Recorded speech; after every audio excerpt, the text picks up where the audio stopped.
ZAPO. Zábrná v podcastov.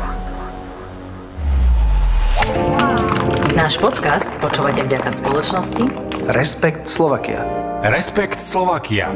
Poistenie bez handicapu. Vítajte všetci pri počúvaní novej epizódy Pár pod pár. Zuzku som veľmi dávno nevidel a bohužiaľ teraz ju tiež vidím iba veľmi hemlisto, ale nevadí, som rád, že ju vidím. A dneska tu budeme mať špeciálneho hostia, ktorý nám povie veľké novinky, na ktoré sa ja veľmi teším, ale verím, že aj Zuzka sa teší, lebo má milión otázok. Je to pravda? Ja mám napísané poznámky, chlapci, aby ste vedeli, pretože ja som tu od štatistik, takže dúfam, že náš host je pripravený a že má nejaké poznámky, lebo on inak akože on vo všeobecnosti vždy býva pripravený. On má vždycky strašne veľa poznámok.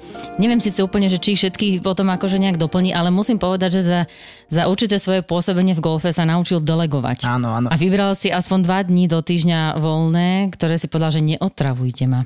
Tak sme ho teda, aby bolo jasné, tak sme ho zastavili na pumpe, otvoril si počítač, prihlásil sa a nahrávame online. Aby sme ho neotravovali. A ešte jednu vec musím povedať, ja vždy vidím nášho hostia usmiatého a veľmi pozitívne naladeného, tak neviem, potom sa spýtam, keď bude na to priestor, že ako to robí, ale poďme na to a ešte musím predtým povedať, že ja som sa dozvedel minulý týždeň alebo 2 týždne dozadu, že aká je jeho pozícia oficiálna po anglicky. Síce som sa ho to musel opýtať asi 5 krát, lebo som si to nevedel zapamätať, ale teraz to už mám napísané a je to, že Director of Golf v Penaty Golf Resorte. Tak ako bol už hosťom, má rád šlapky. Ale nie také, ako si myslím ja, hej. Golf v šlapkách. Ja golf v šlapkách, nie šlapky také. Čau, Radko. Naším hosťom je Rado Holečka, Director of Golf, dobre som povedal? Dobre si to povedal v angličtine, dobre, u nás sa to volá športový riaditeľ. Ale dneska sme si ťa zavolali nie kvôli tomu, kvôli Penaty, ale kvôli také veci, ktorá sa stala minulý týždeň. Bola to skvelá myšlienka podľa mňa teda a chceme vedieť o nej viac, tak ty si podľa mňa taká adekvátnejšia osoba. No, ja som osobne o tej myšlienke nevedela a ja myslím si, že presne začnem zasa zastávať. Ja už som akože párkrát v tom podcaste zastala túto rolu a dneska budem zastávať tie, že kde sú zasa ženy. Ale predtým, ako prídeme k tomuto, si ujasníme, že o čom sa ideme rozprávať. Ideme sa rozprávať o matchplay Slovensko versus Česko. Odohralo sa to minulý týždeň, skôr nám povie Rado, lebo ja si ho nepamätám, ale viem, že sme ich rozbili, strašne sme ich rozbili. Povedz nám skôr, aké to bolo, prosím ťa. Podarilo sa nám urobiť taký, dá sa povedať, skoro copy-paste ku svetovému Ryder Cupu. Samozrejme, tých bodov bolo menej, ale ten pomer bol skoro ten istý, takže to bolo 14,5 ku 7,5. Ja mám takú otázku, že ako sa robí, že skoro copy-paste? Ako to myslíš teraz hráčsky, alebo teraz vizuálne, marketingovo?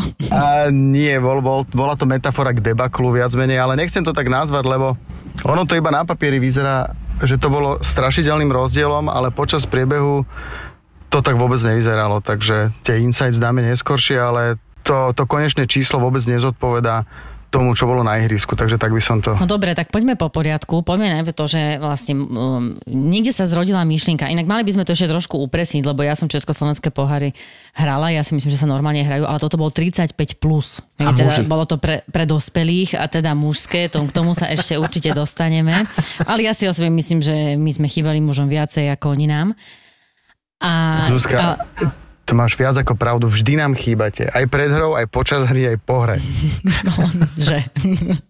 Hlavne po. Ale chcela by som sa sprvu opýtať, že prosím ťa, ako sa vôbec zrodila táto myšlienka? Tak táto myšlienka sa rodila dlhšie. Myslím, že sa zrodila v hlave Áďa Červinku, a.k.a. kapitána českého tímu, ktorý má na starosti Česku Midage a je promotérom golfových túr v Čechách a už dlhšie chcel zorganizovať niečo takéto, dá sa povedať, výkonnostné, medzinárodné, keďže on má sídlo v Bratislave a cestuje hore-dole, Čechy, Slovensko a tých hráčov pozná z obidvoch krajín, tak chceli mu robiť nejaké také podujatie, ktoré by bolo vysokovýkonnostné, Ryder Cupového formátu a medzinárodné. Takže myslím si, že prvé začiatky boli už niekde 9 rokov dozadu, kedy on začal so svojou promotérskou agentúrou, ale nejak sa to veľmi neuchytilo a so mnou už prebiehali debaty asi tak 2 roky, ale vždycky to bolo na sklonku sezóny, kde už boli všetci takí nejakí vystrelení z toho a unavení a v septembri všetky túry sa ukončievajú a finále rôznych turnajov a súťaží, takže samozrejme školský rok, po prázdninách do práce, takže ten september bol vždycky taký preexponovaní, že už asi na to nestačili síly a tento rok, ja neviem prečo, lebo situácia je taká istá, možno ešte horšia, ale udialo sa to a správne ma namotivoval a povedal som si, a ideme. Asi ma vyhecoval, asi mi povedal, že prehráme. To zaberá a hlavne od českých bratrov. No, bratrov, presne tak. Bratrov, no tak ja chodím tiež do Prahy, no. No, my máme taký slogan tej túry, že, alebo také moto, že the game is on, ale ja ho asi prerobím, že golf nie je hokej. A dúfam, že to bude aj tak pokračovať, že teda nechcem si zvyknúť, aby sme v golfe prehrávali, takže to bol hlavný motivátor, prečo som sa rozhodol, že poďme do toho.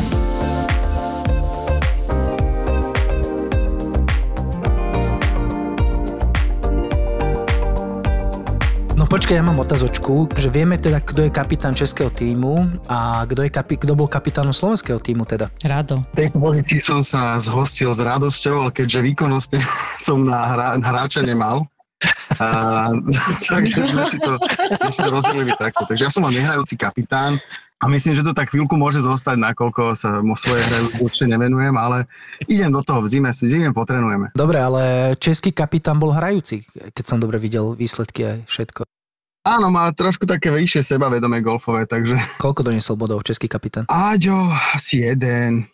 Počkajte chlapci, to už sme v štatistikách, to ako nepreskakujme. Takto inak, aby som to pochopila. To vlastne nebolo oficiálny turnaj asociácie, či Českej federácie, alebo vlastne Slovenskej asociácie. To bola teda kombinácia, akože teda nejakej vás, hej, že ste sa zhodli, že teda poďme na to, takže agentúra, alebo agentúra a penalty. To bol výber amatérskych mid-age top hráčov, bez ohľadu na klubovú príslušnosť. A tým, že je to prvý ročník, tak sa do toho nominácie asociácií nepočítali, ale nie je to v budúcnosti vylúčené. Nevidel si Zuzku, ako sa hlásila? Keď si povedal, že výber najlepších mid-ageistov, že... Zuzi, videla si tam nejakú ženu? Nevidela. Fotografku jedine. No dobre, ale teraz mi povedz, vy ste to robili tak, že výber najlepších, bolo to nejak rozdelené medzi klubmi, aby za každý klub bol niekto, alebo iba ty si proste naozaj urobil ten výber a ty si rozhodoval, alebo ste nejako... neviem, má si tam nejaký kľúč k tomu? Bol tam jednoduchý kľúč, boli tam 3 kritériá a keďže sme v podcaste a nie v rádiu, čiže môžem byť rock and roll, jak som počul, tak 3 kritériá boli takéto. Takže prvé kritérium, že musíš mať nad 35 rokov. Spĺňa Zuzka. Vieš čo, to povedz na budúce v rádiu, hej. Druhé kritérium bolo, že máš byť single handicapper. Takže nebolo, že máš byť single. Nie, single handicapper, Zuzi. Single handicapper. Ja inak stále čakám, že pritvrdíš rock and roll. No a tretie kritérium, ja sa tak hanbím. Skús na mikrofón povedať, čo sa hanbíš. Musí vedieť vypiť. Nie, tak to vie asi každý. Ja by som to slušne povedal. No maj povedz, ja budem pípať. Hej, budeš pípať, vypípaš ma? No nesmie byť kokot. Lebo máme aj takú túru, kde sa vlastne takýto vôbec, akože, že kde sa dostanú iba takýto. Hej, to je bakotúr. Ale posledné kritérium bolo, že v tejto túre nesmieš byť. No tak a povedz mi, že napríklad, že samozrejme, že vy ste určite mali také 3 krabičky, že jedno bolo, že yes, že automaticky ide do týmu, druhé bolo jednoznačne ženou a potom boli takí tí maybe, hej, že celkom aj váhaš. Tak to bol napríklad v tom košiku maybe. Vieš, že je to ko, není to ko, alebo... No vieš čo, takto to bolo.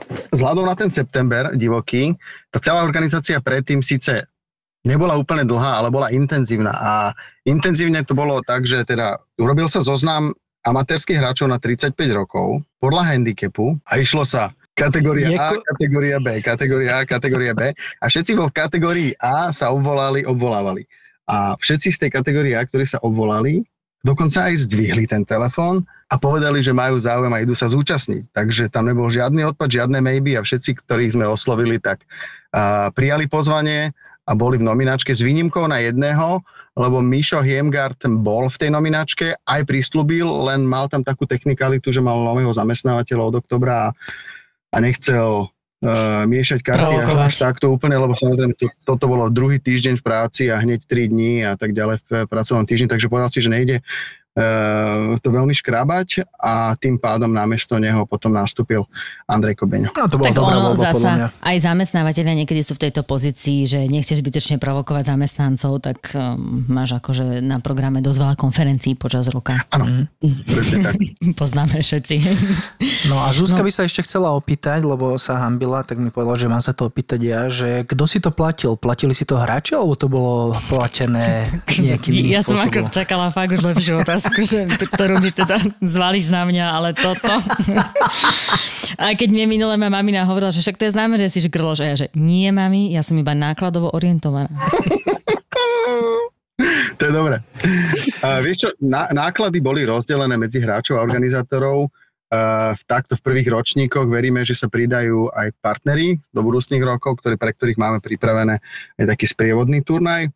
A tie plány sú síce, dá sa povedať, väčšie, ale bol to prvý ročník, podľa feedbackov a referencií, ktoré sme dostali, bolo to celkom pekne zorganizované, každý odišiel, dokonca aj Česi odišli s takým celkom aspoň spoluúsmevom na tvári, nevyzerali, že boli nezdrtení. A mám taký pocit, že sa všetci veľmi, veľmi tešíme na budúci rok, ktorý nebude o rok, ale o pol roka, lebo 27 až 29 apríl máme teda druhý ročník, ktorý sa bude konať v Čechách na PGA National The Oaks, kde nás zase budú hostiť a vítať česká strana. Ale zasa, pozri sa, ja by som sa napríklad tiež chcela opýtať, lebo Janči sa hanbil to opýtať, že čo by musel on urobiť preto, aby sa dostal do takéhoto výberu mid-age? Lebo on akože skoro spĺňa minimálne 2 z kritérií z 3 určite spĺňa.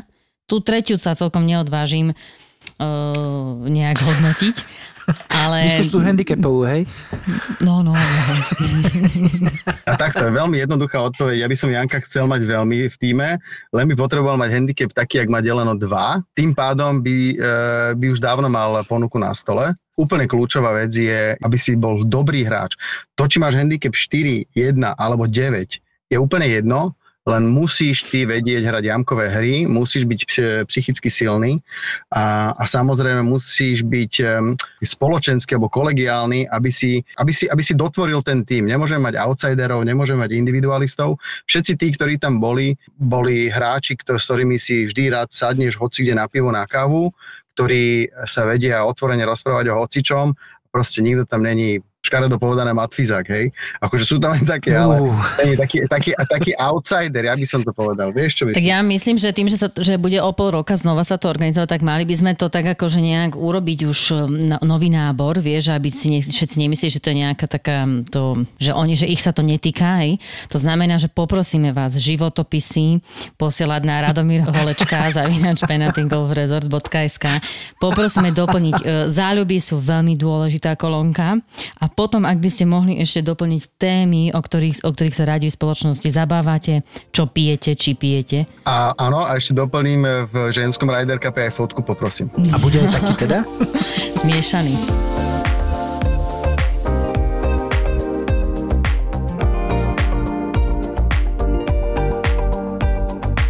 Hralo sa to presne tým istým štýlom, ako sa hrá Ryder Cup medzi Amerikou a Európou? Nie. Boli tam použité tie formáty, všetky 3 formáty, ktoré sa hrajú aj v Ryder Cupe, ale v inom poradí a v iných počtoch. My sme si dali dvojdňový formát s 3 kolami, kde prvý deň sa hrajú ráno forsami, nie všetci, iba 4 dvojice alebo 4 páry. A po obede hrali všetci forboly, čiže každý svoju loptu, forball, bestball. No a na druhý deň, teda keď človek dočerpa sily, tak išli všetci singles, ktoré okrem iného počíta aj najviac bodov, čiže tam samozrejme sa mohlo všetko ešte zamotať a pretočiť a tak ďalej. Povedz mi napríklad, že ktorá dvojica vám úplne najlepšie, ty si bol kapitán, takže ty si robil podľa mňa dvojice, predpokladám, že mal si určite svojich hradcov, ale aj chcených a nechcených, však to takých už poznáme, ale jak sa hovorí, že každý nehovorí rady iba vo výške svojho honoráru. A chcem takto, ktorá dvojica napríklad vám vyšla že super, že nenormálne sa doplňali a ktorá, že by si na prvý pohľad si povie, že to pôjde dobre, že tak v bare je to fajn, ale herne to napríklad nešlo, že tá proste nevyšla, že to nefungovalo. Chémia nebola. Fúha, tak ako podľa výsledku môžeš si ty odpovedať hneď sama, je to veľmi jednoduché, vyšlo skoro všetko, ale keď poviem, že extrémne dobre, to čo si ja myslím, že išlo, ako hovorím, boli situácie, kedy sme väčšinu zápasov v tej hre prehrávali. Že ten leaderboard bol červený. Ale fenomén každej hry bol taký, že posledné 3 pomohlo nám ako slovenskému týmu. Čiže tam sa to všetko nejako zmodralo. Mne sa najviac páčila dvojica Maroš Ďurík a Pali Blahušiak. To bola skoro spanilá jazda, ale oni sú úplne, že sa tak doplňajú v tej hre. Myslím si, že aj si dosť rozumeli mentálne a nemyslím si, že úplne často hrávajú spolu, ale ukázalo sa to, že celkom silná to dvojica. Takisto Milan Styrenka s Peťom Pálkom boli silní, Marek Krajčík s Andrejom Beňom, ktorí hrali viac menej spolu aj do obeda, aj po obede, aj forsami, aj forboli a nemali zrovna úplne najľahšie týmy oproti sebe a výborne to dokázali otočiť. Akože boli tam heroické výkony, musím uznať. Ja musím povedať, že som to sledoval všetko live a bolo to super, že ste to dávali takto. Bola použitá asi tá apka, ktorú používate v penalty a bolo to super, fakt som to sledoval. Ale chýbala mi tam taká trošku propagácia viacej toho. Je to možno tým, že to bolo tak strašne narýchlo, alebo iba ste to nechceli propagovať skôr? Vieš čo, aj to, hovorím, že my ešte, dajme tomu 15. septembra, bola iba otázka, tak co, parťáku, udeláme už ten medzinárodní? Tak som povedal, že tak určite. A tam to začalo, čiže samozrejme tá príprava akože nebola celoročná, alebo dvojročná, alebo neviem, jaká iná. Propagácia, no, sa všetko nejakým spôsobom začína. No dobre, ale vy ste tam mali aj takú, podľa mňa, českú celebritu, pána Detka, a ktorý, on má niečo aj s tým D+D Real Championship aj s Golf Channelom, tam neplánuje sa nejaká spolupráca? Že dať to na takú nejakú fakt vysokú úroveň, že takúže vyššiu? Jasné, bude sa to hrať úplne, že deň predtým, ako sa bude hrať to D&D Real Jack Masters a diváci budú profíci. Ale áno, Peťo Dedek, veríme, že teda bude jeden z partnerov, a máme záujem, aby toto podujatie malo aj svoj ako keby video výstup alebo záznam, ktorý bude potom publikovaný v nejakých médiách, ako je napríklad Golf Channel alebo STV alebo nejaký iný partner. Ešte uvidíme, jak sa nám to podarí. Chceli by sme, aby to bol oficiálny Ryder Cup medzi Slovenskom a Českom a chceme to urobiť tak dobre, ako dajme tomu nikto iný, aby to bolo aj považované za ten turnaj medzinárodného charakteru, takže krok 1 je za nami a myslím si, že ten potenciál tam je a tá atmosféra bola elektrizujúca a chceme, aby to cítilo viac a viac ľudí a aby cítili za slovenský tým a za český, aby to bolo tak, ako v hokeji, dajme tomu. Jedna vec mi tam chýba, jak si spomenul, že je to Ryder Cup.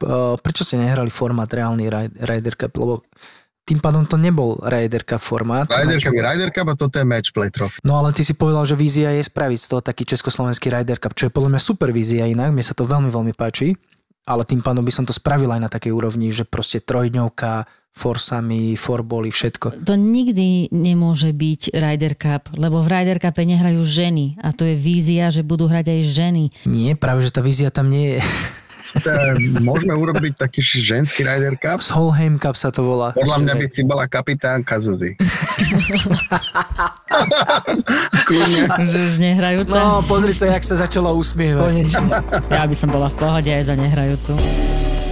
A teraz ma zaujíma, že ten elektrizujúci zážitok z toho, hej, no tak akože prvý deň sa proste išli hrať ráno tie forsami. Ja viem, že vy chalani, ako v podstate, možno, že pre vás to asi nie je až také nové, lebo však vy v kuse o niečo hráte, v kuse sa hrá nejaký matchplay, ale nie som si úplne istá, že či ste zvyknutí hrať forsam. No, forsam je veľmi brutálny formát golfovej hry a zvyknutý na ňo je málo kto, lebo nehrá sa tak často, dá sa povedať, že forsam naozaj sa hrá iba pri týchto Ryder Cupoch. Neexistuje nejaký slovenský oficiálny turnaj, kde sa hrá forsam. Najbližšie je asi Greensam, ktorý sa hrá na Audi Quattro Cupe. No na československom pohári normálnom, čo hráme kvázi, že teda, jak to nazveme, tí hráči alebo juniori, tak tam sa hráva aj forsam. alebo na majstrovstvách Európy tímov, tam tiež hráme Forsam. No a ja hovorím, že bežný hráč nie je úplne zvyknutý a týmto aj odporúčam ľudia, keď môžete, dajte si Forsamy.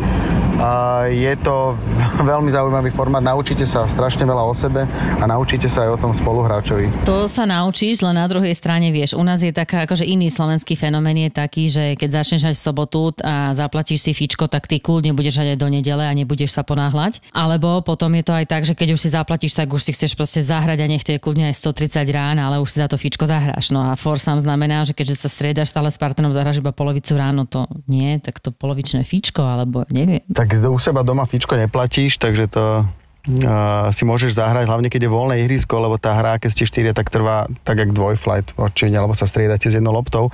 Čiže časovo odporúčam po obede v svojom klube a o pivko si zahrať Forsam. Ideálka. No dobrá, keď už sme pri tých kluboch, že domáci klub a tak, a prečo nehráte na Albatrose, lebo však penalty má reciprocity s Albatrosom, nie je značný. Neprovokuj. Lebo toto nie je penalty Ryder Cup, ale toto je československý matchplay, to je rozdiel. Dobre, dobrá odpoveď, páčila sa mi. Samozrejme, Albatros je náš partnerský klub. A ty si hral už niekedy ten National pri Prahe, čo je? Áno, vyskúšal som si to pred mesiacom, sme tam boli, alebo pred 2. Poviem ti, že odpadol som z kvality ihriska. To bol masaker. Lebo však novozaložené ihrisko, veľmi dobre založené, všetky USG štandardy. Keď to vyseje, že je to čisté, tak tam nie je ani burinka, akože od prírody. Už potom musíš tie burinky riešiť, ale na začiatku tam žiadna není.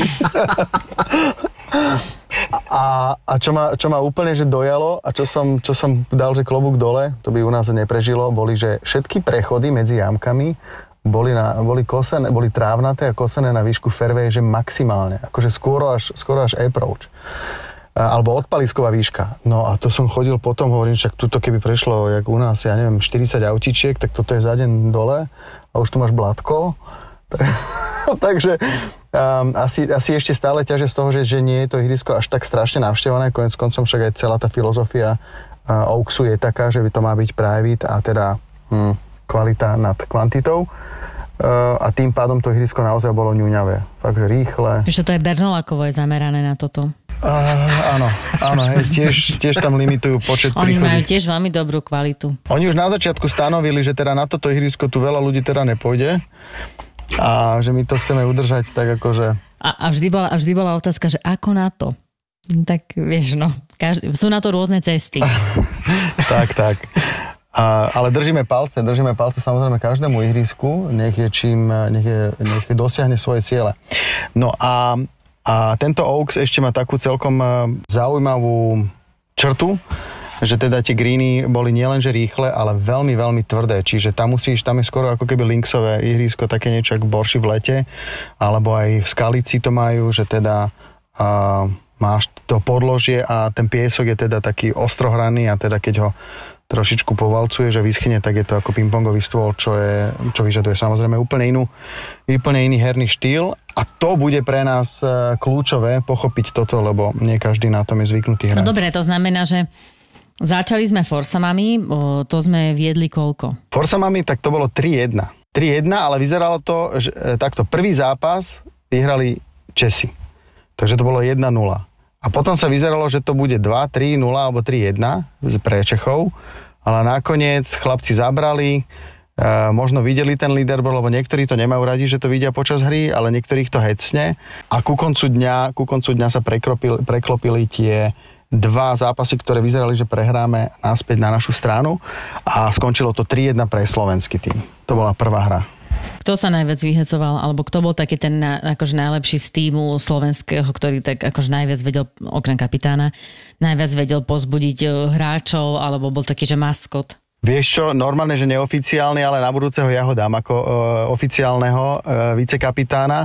Veľmi sa mi osvedčil Peter Pálka, ktorý lietal po ihrisku ešte viacej ako ja. Dá sa povedať, on dobre poznal aj tých českých hráčov, čiže aj mi potom pri výbere veľmi pomohol, že kto s kým, ako čo. A veľmi taký entuziastický bol, taký nasadený a to mi celkom aj pomohlo. Takže Peťo Pálka je taký, To mi na to sedí, lebo on vlastne hral tú GPA túru a on bol podľa mňa aj kvôli tomu taký vyhecovaný, že on chcel ukázať, že ja vám ukážem, túto príďte k nám, tu vás rozbijeme. Že my sme tu doma.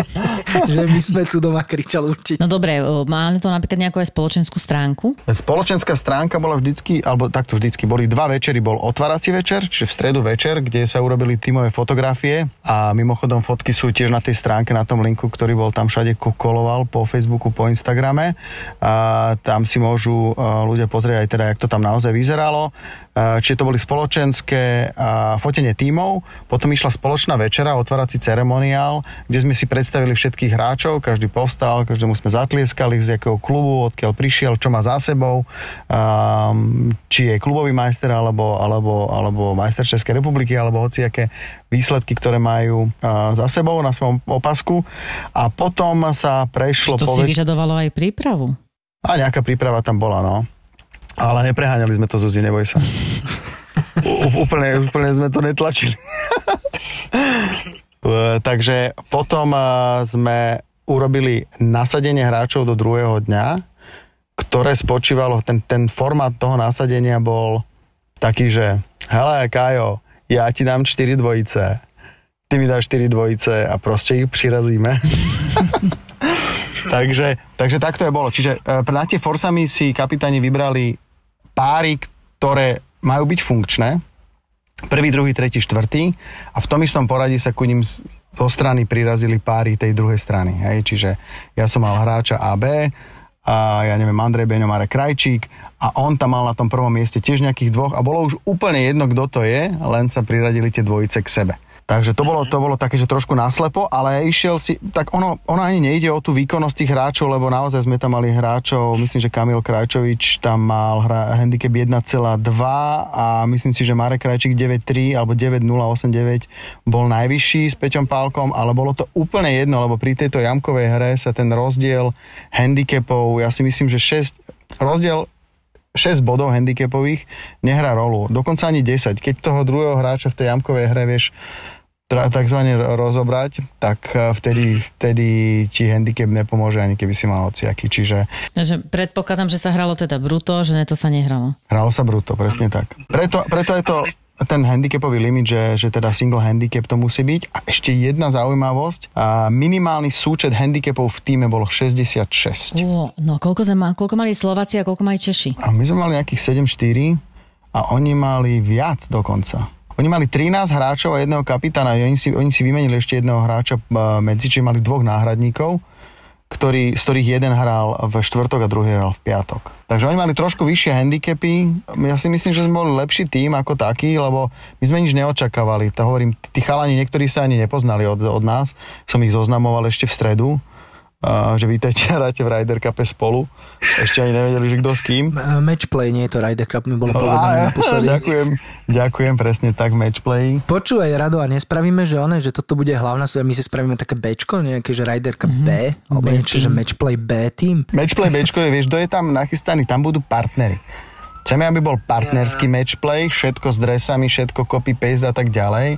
A tí partneri... My sme partner, pár pod pár, podcast. Áno. Mediálny partner, presne tak. A vážim si to, ďakujem pekne za pozvanie. Ja sa tam nedostanem kvôli genderu, ty zasa kvôli svojmu handicapu, to nevadí, ale ako partneri môžeme ísť. Že vytvoríme tam Mickey Mouse turnaj, hej? No, počujem, mali ste vyhodnotenie, alebo takto sa ešte opýtam, to neexistuje matchplay, že by nebol protest. Nebol. Takže vidíš, že existuje. Naozaj? Bolo to také priateľské, nebolo to také, že by sa tak trošku niekedy aj handrkovali a vieš, že tak chlapi niekedy vedia byť takí trošku aj ješitní a tak niekedy ťažko akože znášajú prehru, hlavne keď sa ti nedarí. No, to je síce možné. Keď hráš prvýkrát, tak nie. Hej, ináč asi áno, máš pravdu, asi hej. Taký máš rešpekt, vieš, že tak ešte nie.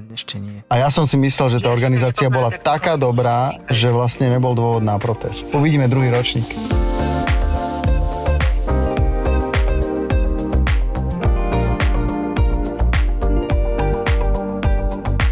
Mali sme vyhlásenie, že najlepší hráč? Najlepší hráč sme nemali, lebo ich bolo viac. Zatiaľ nie. Hovorím, postupne plánujem, a to je tiež otázka. To všetko, vieš, vykypí nejak hore na povrch, že ktoré veci áno, ktoré nie. My sme dokonca ešte nemali ani taký, že post-event briefing, vieš, taký, že s kapitánom, že čo bolo dobré, čo bolo zlé a tak ďalej. Je to naozaj ešte že čerstvo urobené, však čo v piatok, či kedy štvrtok, piatok sa dohralo, víkend, ani nevieš, ako ušiel. Ja ti poviem, že ušiel veľmi pomaly, lebo ja som hral tú SKGčku a to bolo jak za trest. Ja neviem, čo sa dialo, ale proste, aby sa hrala SKGčka 6 hodín, tak to je masaker. Počul som, v sobotu som tam dokonca aj bol, však sa dohrávalo ešte za umelým osvetlením, ale dôvod, čo som počul dôvod... No, počúvam, to ma zaujíma veľmi. Počuj, že v živote nevideli hrať toľko provizorných loptičiek, či to boli muži, alebo že ženy. Z odpaliska to lietalo všade doľava doprava a nebol ani nejaký vietor, ale možno bola moc veľká chuť. Počuj, vieš, ja som na 18 tiež hral 4. až 3 som dal doprava do lesa, že stratená, potom 4 som zahral až na fairway, takže viem, o čom hovoríš, ale ženy? Jo, lebo tak ženy ty si zvyčajne... prispel k tým 6 hodinám tiež. Ale musím na tvoju obranu, čierne odpaliska na Heritage na 18 sú že totál za trest. Ja by som si dával 8 predvodu, 8 závodu a chip do greenu by som to asi tak hral. No vidíš, ale tam ja som ešte není, práve preto som nebol vybraný do matchplayu. To je pravda. Psychicky, mentálne som tam ešte není. Ale matchplay bude na Legende. Inak kde sa hralo? Na Legende sa hralo? Aj. No musíme využiť obidve, keď sa dá, nie? Foursome Fourball bol Legend a singlovky boli na Heritage. Tak ono na Heritage kurze, vieš, to je presne tak, že na 17, keď odpaluješ z vrchu, to je najkrajší pohľad, to si proste vychutnávaš, máš pocit, že si strašne dlhý, až kým tá lopta nedopadne, keď ju trafíš a vidíš ju tam akože hore. No a však ale máš, kým nedopadne. Keď ju trafíš, máš pocit, že wow, konečne to letím a to grády potom padne a niekedy máš pocit, že krátka.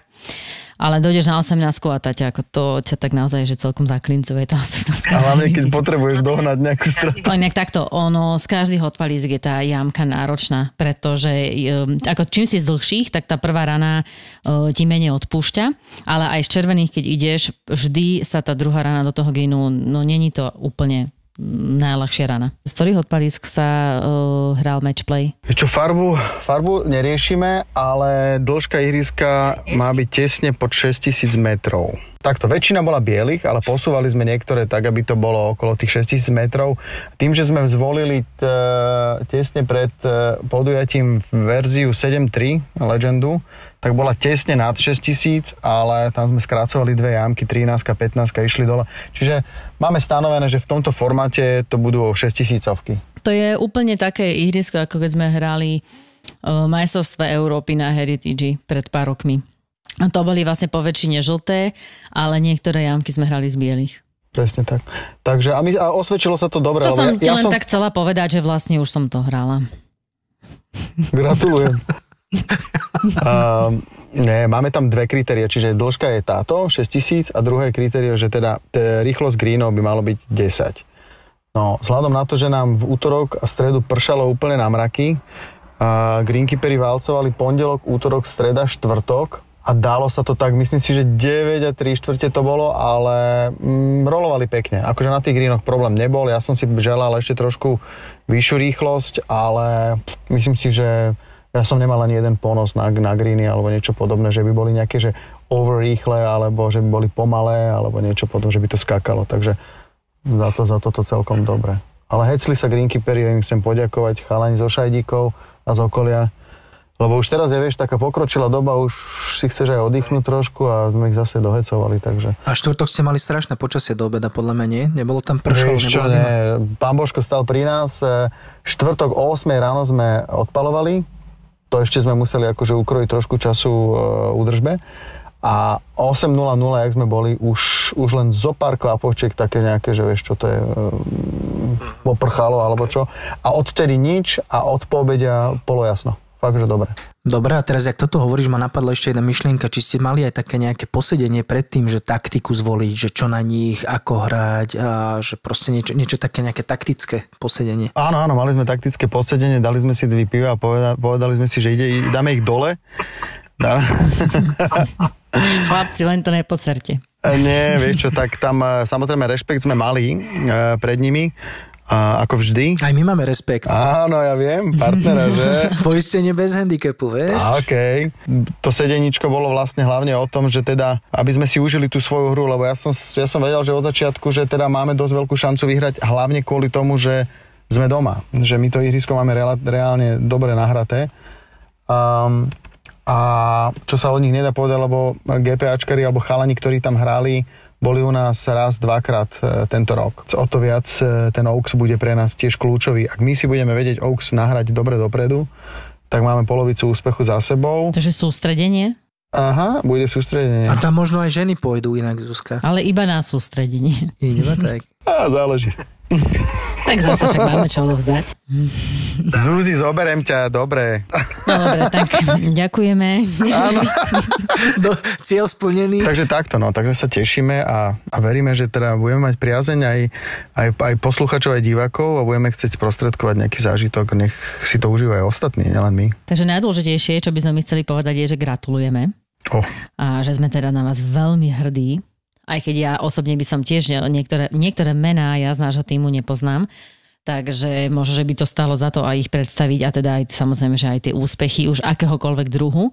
A ešte mi prosím ťa povedz, aké boli oslavy po?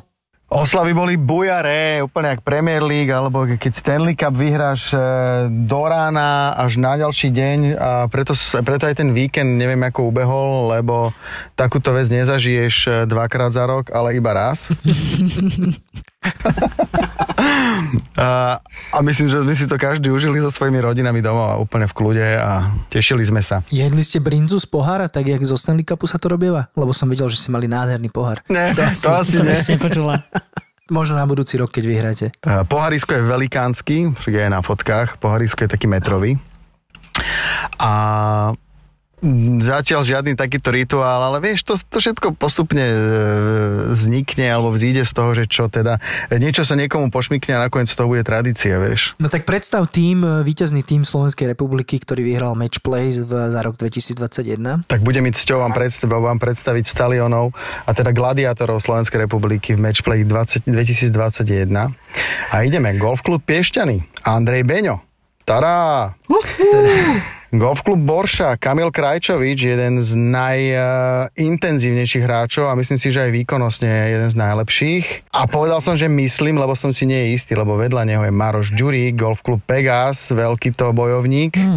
Pali Blahušiak, ktorý prekvapil úplne, že na všetkých frontoch, donesol 3 body a s úsmevom prišiel, Veni Vidi Vici odišiel, no stres. Proste Pali. To je zhodou okolností, že Penatý Golf Klub, takisto aj traja ďalší a tými sú Peter Benč, Marián Hojsík a Roland Hnilica, ktorý priletel, myslím si, že bol, kde to bol? Cyprus. Z Cyprusu priletel rovno ku nám, malinko, trošku unavený jetlag, ale dal to, veľmi pekné bodíky.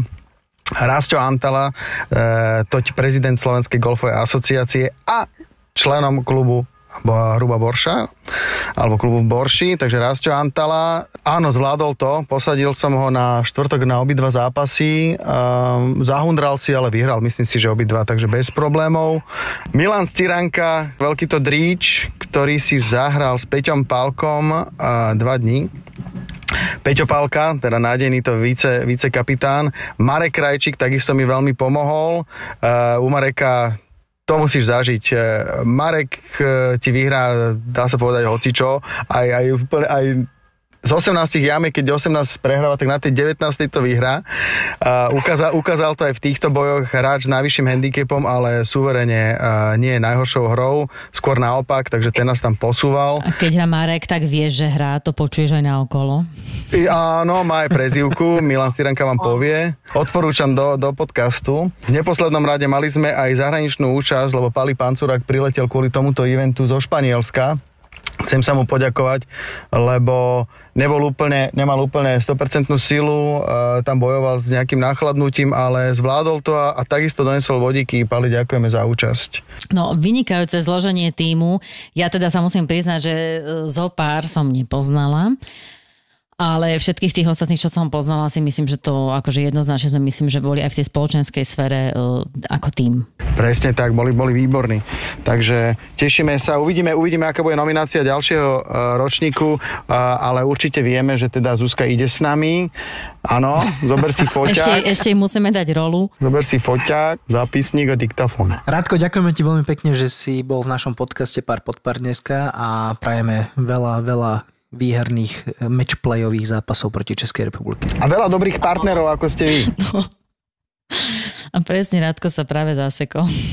To už je proste riziko online nahrávania. Takže keby sa nám náhodou nevrátil naspäť, tak ďakujem veľmi pekne. Ešte raz gratulujeme vám chlapcom za to, že ste obhajili naše slovenské farby. Inak musím akože zase z môjho ženského pohľadu povedať, že dobre vyzerali chalani. Naozaj to bolo také, že sa mi to veľmi páči, že sme neboli takí, jak to Európania vždycky sú aj na Ryder Cupe, že ich až tak nevidíš, také šedé myšky, ale teda mali naozaj trička, že určite ich bolo vidieť. A tešíme sa na výsledky z Čiech. A samozrejme, že ešte môžeme aj vyvolať divákov. Každý sa môže prísť pozrieť aj potom do Čiech. Takže, ale nezabudnite životopisy na Radomír Holečka@penaltygolresort.sk. Túto epizódu podcastu Pár pod pár ste počuli vďaka spoločnosti Respekt Slovakia. Respekt Slovakia. Poistenie bez handicapu. Čakali ste nebičko v papulke? Dostanete peklo v papuli. Je kopec slov, ktoré by nemali ľudia používať, keď dojdú jesť. Napríklad, kedy to bude, alebo ja neviem.